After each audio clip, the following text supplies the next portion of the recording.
Some of y'all aren't crying enough. I cried last night. I cried a lot last night, and it's because I was tapping so deep into myself. I was showing so much of myself. And this is what you have to do when you truly love. You cannot love properly if you're not showing yourself, if you're not being vulnerable. And I think people have a really big problem with being vulnerable. I know. People look at vulnerability as a sign of weakness, and it's something that they don't like to do. But in order to live a full life and a life of true love, you have to show who you are. In order to love, you have to continue to be open.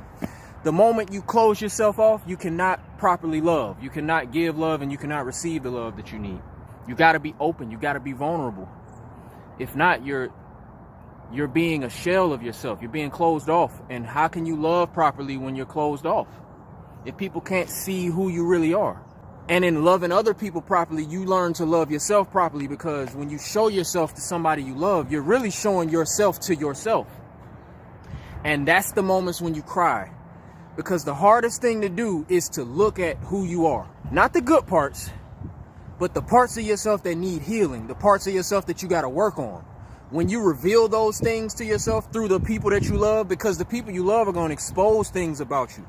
Because that's what love does. Love shows you who you are. So it's a lot of different people in your life will expose different parts of yourself. And when you illuminate those parts of yourself that you do not like, or the things that you have to work on, it makes you go to that space where you have to cry. And that's not bad tears.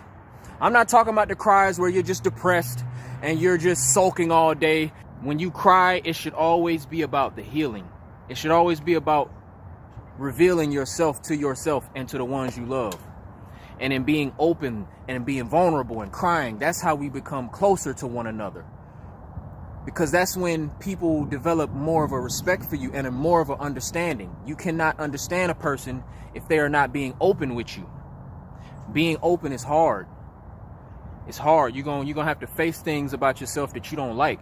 It's in those moments, those are the defining moments when you grow and you evolve and you learn who it is that you need to be for yourself, so that you can be who you need to be for the ones that you love.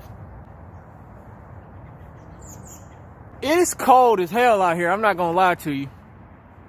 Shit. Ninja run.